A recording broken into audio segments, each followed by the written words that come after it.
Hi, this is Colby R. Rice, and I am back with another weekly update on my journey to sci-fi writerdom infamy, I guess, or anonymity, depending on how this goes. So today, actually, I don't have any major news. Pretty much, I've just been working on the same thing that I've been working on the past couple of weeks, which is basically trying desperately to get Hollow Point finished, and just doing some weekly marketing and maintenance stuff. The big thing that I actually like, sort of like the big learning curve that I'm going through right now, is that now that my major giveaway, the massive summer giveaway, has concluded and I'm rolling out the list to the participants, I am now tasked with basically putting together two more giveaways. I mean, not even just two more for the rest of the year. There are four more giveaways that I'm hosting for the rest of the year, and two of them I'm recruiting for immediately. And this is for authors. If there are any authors out there who are interested in being a part of a joint giveaway so you can help grow your subscriber list, but also get your name out there and do some marketing, then feel free to sign up to either of those two giveaways below. But the two giveaways that I'm working on right now are the Back to School Blast, which features NA, New Adult, and YA, Young Adult fiction. And some of the prizes involved there will be a Kindle Fire HD and maybe a Kindle Paperwhite. I haven't really decided yet. I'm still trying to figure that out. But first and foremost, I'm trying to get the authors on board. And that's actually been going pretty well. So that's sort of like a smaller giveaway that I'm organizing. And the big, massive one, as I mentioned, I'm sure in the last video, is the 25 Days of Box Sets giveaway, which is going to be taking place from December 1st all the way up to December 25th, probably to the end of the month, realistically speaking, so that all authors who participate have a chance to advertise their box sets to the readers.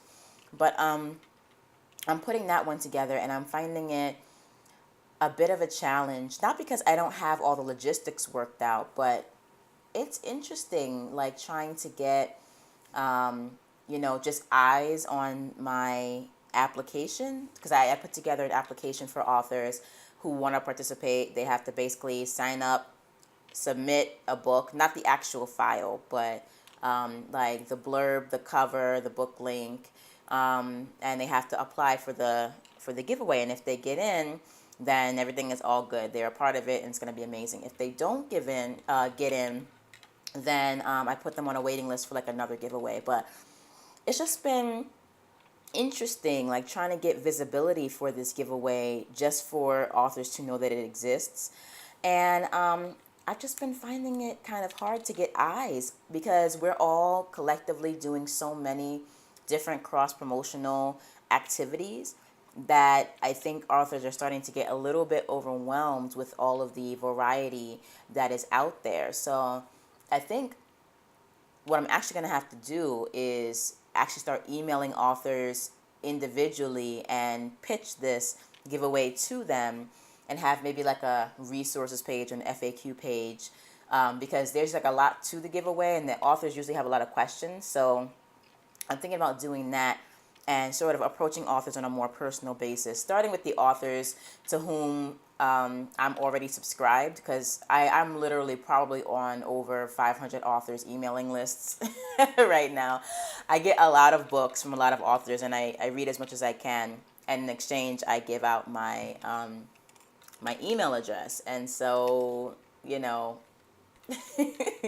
on a lot of reading lists, subscriber lists. So anyway, so just thoughts on that in terms of organizing giveaways, how to put together giveaways, and then as a giveaway organizer, how to work around getting the visibility that you need for your giveaway to be successful. It's actually pretty easy getting the giveaway in front of readers. It's really hard to recruit authors to giveaways sometimes, and I'm not really sure why that is.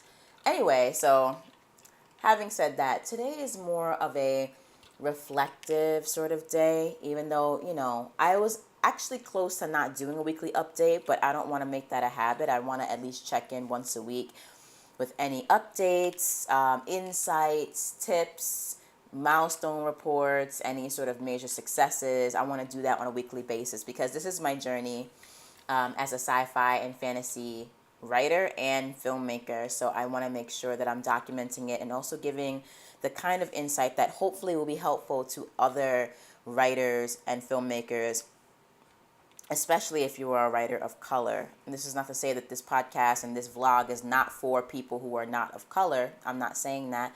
But I find that there is often a dearth of resources and support for writers of color and filmmakers of color. And so I want people to feel especially empowered by seeing that, yes, there are people who share your experiences, who look like you or maybe not look like you, who are going through this journey and who are, trying to make a name for themselves as artists. So you're not alone out there. But speaking of loneliness and isolation, basically this is a reflective vlog today because I'm starting to experience a little bit of that again. And I addressed creative isolation and creative loneliness in some of my past vlog posts, but I also did sort of a little bit more in-depth podcast on it at my other business, The Bohemian Badass, at thebohemianbadass.com. And so I have a podcast over there called The Bohemian Badass, and I believe it's episode number 2 that deals with creative isolation and loneliness. And I guess I'm just starting to feel that a little bit. And it's also starting to creep into my desire to write, my desire to create. And it's sort of a really weird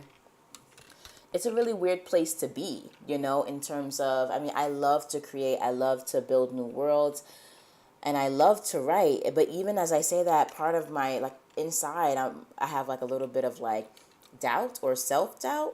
And I'm sort of wondering, is it that I don't like to write anymore? Is it that I am in, a rut, stuck inside of, a place where I feel very creatively isolated and sort of individualized? Is it that? Is it that I just need a change of pace and change of environment? I'm just sort of wondering what's going on. Am I feeling stifled because I have to work on this one project until it's done? I feel like maybe that's a part of it because when I start to get lose steam on Hollow Point and sort of feel tired around that, I get completely re-energized when I get to work a little bit, at least, on another project, either doing research or what have you. So I'm sort of wondering if this is my inner creative, angel or guidance telling me that I need to diversify the way in which I work, and maybe even the places in which I work, and with with whom I work as well. So I don't really have any solid answers for that. Maybe I'll have some more next week. But just communicating sort of where I am right now, in terms of just finding my way, both with this novel, but also in my creative path. And I know that a lot of you are probably out there dealing with very similar issues, and so even though I don't have any easy answers for how to sort of get through these periods of isolation, confusion, self-doubt, I'm still searching for those answers. I hope at least you know that you're not alone in your journey. I'm actually thinking about reaching out to a author group that I am a part of, or maybe even a couple of author groups I'm a part of today, just letting them know, hey, I'm feeling a little bit I'm in a rut. What do you guys do to keep up your morale, or how do you rally moral support around what you're doing and your dreams and stuff like that? And a lot of my moral support, I think, comes from within, but then even those reserves tend to get tapped out, especially because, again, writing and creating in a lot of ways is a very isolating process. And sometimes, and this is just the fact of being a writer or any kind of creative, we are literally our own worst enemies because we are constantly criticizing ourselves. And no matter where we go, that inner critic is always there with us. So, if your family doesn't support you, or your friends don't support you, or your spouse or your significant other does not support you, your partner, your children, whoever, if they don't support you, that really sucks, and that can take a major toll on your creativity and your belief in yourself. But most of us, not all, but most of us have an opportunity to get away from those forces, like physically away. Like, even if you have to live with them, you can maybe step outside of your space and go right on the sidewalk, in a park, in a coffee shop, in the bathroom, wherever you need to go just to get some peace. But all the things that have been said to you and that you say to yourself, you continue to carry with you. And so it's pretty much impossible to get away from yourself, even if you can get away from other outside forces. And both outside and inside forces all affect your sense of self and your sense of self-worth, who you think you are, and how great or not great you are. And so it's just important. Oops, sorry, I keep bumping this. It's just important to sort of recognize when your inner self and your inner voice is not being particularly helpful to you. So I think I'm recognizing that now, and I don't think this is going to be like the end of my writing at all, but I do think that I need to listen to my inner intuition as to the fact that I'm missing something that needs to fuel my creative fire, and I need to try to at least make an attempt to actively pursue what's missing, and actually, before even doing that, make an attempt to find out what it is that's missing, if you get what I mean. So for me, I think there might be a variety of things. I think for the most part, it's my fact that I'm like pretty much isolated, and again, I'm really much the only source, I'm pretty much the only source of my moral support. That's not to say that people in my life are not happy about my writing path, and they're not supportive. I'm not saying that. But in terms of just true, deep, genuine, 100% full steam ahead investment in my dreams and goals, that's really 100% me. And you guys will find that out in your lives too, that is really 100% you. But, I know that sort of outside and external moral support is sort of missing in my life. And I'm feeling the need for it. And I don't really know why. And it doesn't have to come from a particular person, but just having some sort of live community. And I know we have like a lot of really great online communities that, are like really supportive and helpful. And I'm not knocking those at all. If that's really all you have access to, or that's all you want to have access to, that's totally great. I have access to those too, but at some point it's just great to like be able to just sit down, fill the other chairs at the table with some writers, and even if you guys are not saying anything, just support each other in spirit as you're typing away at the keyboard.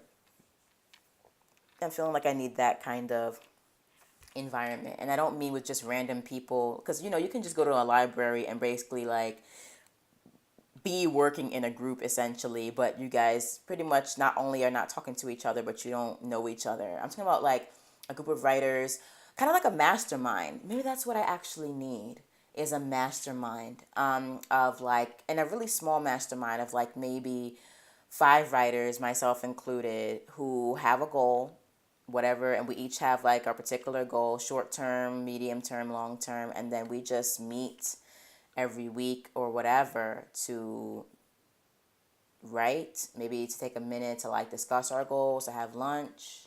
That would be nice. So maybe I can actually organize something like that locally and do that on a weekly basis, if that's even feasible. I'm trying to think. My graduate school schedule is like looming in my face right now because we start up again at the end of August. And so I don't want to start something that I can't commit to throughout the year. But I'm thinking that might be a great place to start, in terms of getting like physical, moral support from other people who share my goals. So that's good. Okay. Well, this vlog has been helpful. This podcast has been helpful, and to me in many ways just now, to figure out sort of where I need to be and go. Um, I guess I'm also sort of feeling the burn because in our current program right now, my graduate program, two of us, we have a 6-person cohort, and two of us actually unfortunately just withdrew from the program for each one for her own reasons. But those were the two people that I was like the most sort of creatively in tune with, and they were like pretty much my best friends in the program. And that's not to say that I'm not friends with other people in the program. The other people are fantastic. But there's certain people that you sort of gravitate towards and you want to that you hang out with more and that you want to collaborate with more because your sort of visions are a little bit more level with one another. And now I feel kind of like an island again, floating in my grad program. So that's also kind of looming over me at the same time. And so I have all these amazing, wonderful projects and ideas that I'm so excited about generally. And then, I just, again, when I sit down to the keyboard or when I sit down to like storyboard, I just feel so isolated. I just want to feel the creative vibe of other people, and it's affecting my work. So I think maybe that's something that I need to really work on.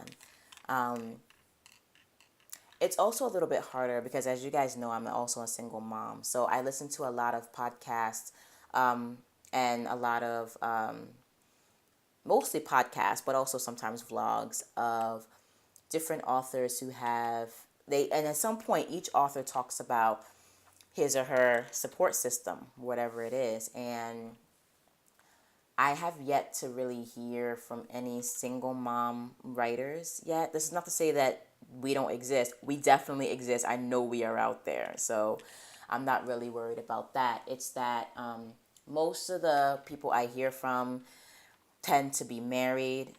What I notice is that I do hear more men talking about the support they get from their wives than I do female authors talking about support that they get from their husbands. And that's not to say that husbands are not supportive, but it's just the podcast I have been listening to. A lot of the male writers have wives who, for even if they have kids, it's not to say that their lives are easier because they're married and have kids, but I know I've heard of some writers who are able to write full time while the wife basically like deals with the kids most of the time, not all the time, but most of the time. Like he's able to get a few hours a day in order to do his writing and focus on what he has to do because his wife is supportive. Or like I know like a few other male writers who have really amazing spouses who for example, like read and edit their work for them, which is like incredible. Like it just sounds like a dream team, honestly. Whether you guys are working creatively on the same project or, your spouse is just there to support you in other ways while you're focusing on this, it's just nice to have that support system. Women, on the other hand, I haven't heard as many stories as the spouses being super supportive of it. I mean, like, I've literally heard in all the podcasts I've listened to that have dealt with support systems, I've heard maybe 5 women. And there are a lot of female writers out there. I've heard maybe 5 women talking explicitly about support, even just moral support or physical support from a spouse in terms of their writing and their writing career. And I've heard from 0 women who are single mothers. So again, this is not to say that single mother writers don't exist, and this is not to say that women writers who are married are not supported by their spouses. I'm not saying that at all. I'm just noting a trend. And so I'm sort of wondering if there are any other women out there who are feeling the way that I feel. I'm sure there's men out there too. There are men out there too who feel the way I feel, whether or not they have support. I'm not saying that they don't exist. But again, this podcast is called The Epic Fantastical Journey of a Black Female Sci-Fi Writer. So I'm speaking specifically from my perspective and point of view. And I found that community support very difficult to find and maintain. And so, I mean, not just community support, but just like interpersonal support. And that, I'm not even talking about like necessarily with a spouse or a partner, but just like starting from that smallest unit all the way to the largest unit of support. It's been very difficult to find that support. I really, really wanted to go to this amazing sort of, I wouldn't call it a support group because it makes it sound like it's just dealing with psychological issues, and it is, but it doesn't focus solely on that. But this amazing fellowship program called VONA, Voices of Our Nation. And I applied, and unfortunately I didn't make it in, but it's basically an entire community of writers of color, both male, female, transgender, transsexual, LGBTQIA+, people who are coming together to support each other, to listen to each other, to help each other grow their work, and create a safe space for basically the growth and the cultivation of diverse voices in literature, performance, and I believe in media as well. So I don't know, they don't have anything for filmmakers, but they have workshops for poets, for playwrights, not for screenwriters, but for prose writers, and that includes literary fiction, genre fiction, sci-fi, speculative fiction. They have memoir writing, they have nonfiction writing, they have, all these amazing things. And so I really wanted to go because I knew that was going to really recharge me and just, get my energy up there and on point and connect me with that community that I crave so much. But unfortunately, they didn't have enough space. Literally, like, I don't know if because this year we're dealing with the Trump administration and sort of all of the coded institutional racism, sexism, classism that's happening within that administration, but not just here, but just worldwide. I don't know if that is the reason why VONA got a massive influx of applications, but they got a massive influx of applications this year, from what I heard. And they just literally did not have enough space to put all the people of color. So unfortunately, I got cut from that. So, but it was just fascinating though, because it was, I think just so many people of targeted, disenfranchised, and vulnerable communities felt that they needed that space so much this year that they just had to apply to VONA.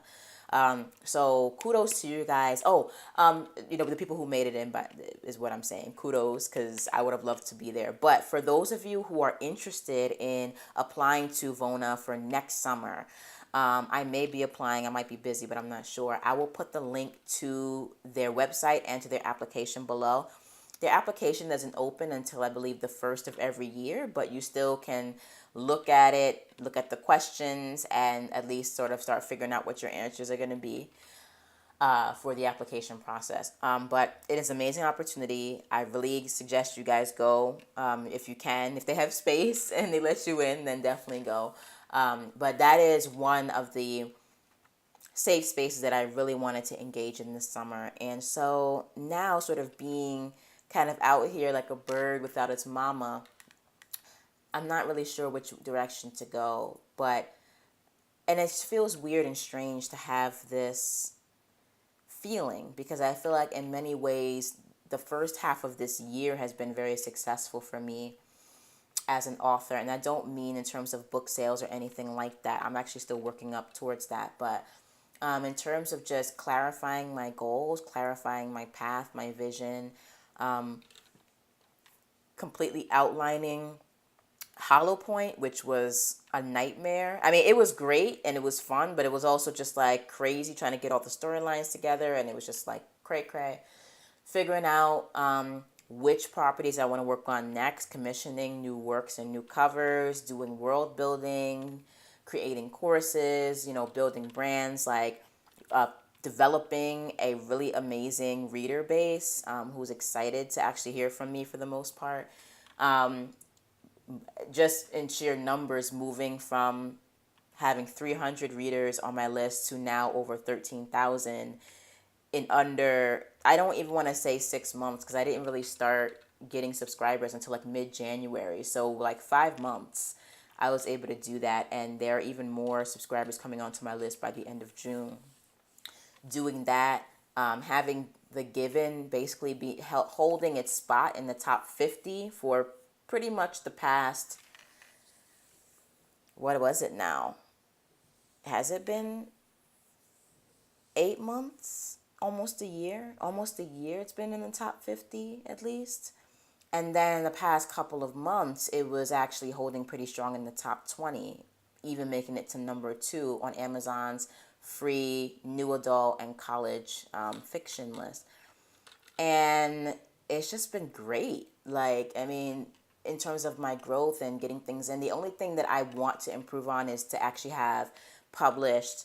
I'm aiming for at least 3 books, if not 4, by the end of this year. If I can have 4 books published, Hollow Point plus maybe the first 3 books of The Hitman of Happily Ever After, I will be really happy and in a really great place. So that's the only thing that I wish were different, is that my content creation were higher at this point. So looking at everything, looking at all those things, technically I should be really excited and happy as to where I am in my journey. And I am, but sort of intrinsically, again, I'm still struggling with that creative isolation and creative, loneliness, I guess. And so I think finding a community is going to be essential, and I think will probably be my push for the rest of the year. And now come to think of it, I did make some really great friends putting on my first co-directed stage play piece called Inkling. And I co-directed that with a really amazing, fantastic, talented ally who runs a slam poetry house group here in Tucson. And they have been interested in doing a collaboration and doing in-person workshops and stuff together around town. So maybe I will start there, because I've just been so crazy this summer too. That's the other thing. Sort of doing most things on my own as a single mom, and just as like, an adult woman and adulting. Lots of things have happened. Surgery. I actually just completed a move yesterday. Finally, this will be like the last move while I'm in Tucson, hopefully. But doing that, taking care of my amazing daughter, raising her, and just dealing with like administrative stuff. All those things have been taking up a lot of my time for the first month of the summer. But now that I'm a little more free and I can take the rest of the summer to settle in and sort of get my bearings, finish up Hollow Point, and do some other projects, I will probably start doing the collaborative stuff now. And I think I'm going to make that a main priority from, basically July 1st all the way up until December 31st, like forming a community. Or if there are any writing groups already out there, just joining the writing group, at least just to meet them once a week and to like commune, for an hour or 2. So yeah, I'm thinking I'm going to do that. So that's basically that. That's going to be my solution. I'll keep you guys posted to see if I actually made good on that promise. Yeah, as you know, we're all introverts, so it's sort of hard to get ourselves out there and put ourselves out into the fray and expose ourselves to people, because like we're introverts. But I'm going to try to do that, because if I don't, my creative fire is going to die down, and I just can't let that happen. That's who I am. It's what makes me me. So I have to save my creative fire. In the meantime, I'm going to be slogging through Hollow Point. And see, I can't even like, let me just take a minute to just reorient myself. Okay. It shouldn't feel like I'm slogging through it. You know what I'm saying? It should feel at least somewhat like, oh, this is flowing, this is going, this is moving. And I realize to a certain extent, the slog is a part of the writing process. So please do not mistake me, readers and listeners. The writing slog and the writing slack. How do you say?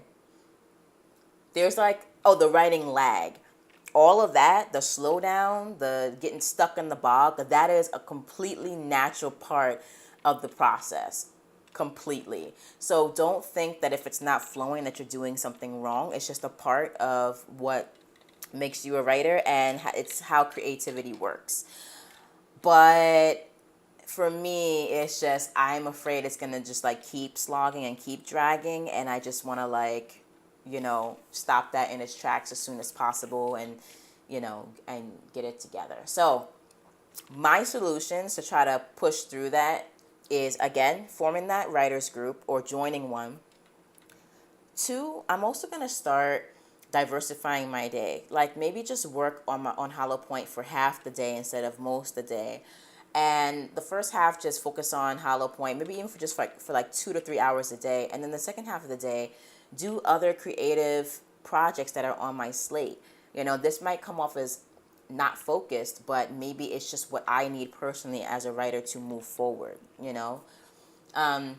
So, writer group, diversify creativity schedule, and I think I actually might also try to plan a trip, some kind of trip. I used to travel quite a bit. Well, 2011 and 2013. I have not literally traveled, like literally as of today, in 4 years, like outside of the country. And that needs to change. I think a big part of my slag and my slog or whatever is that I'm feeling a little stuck.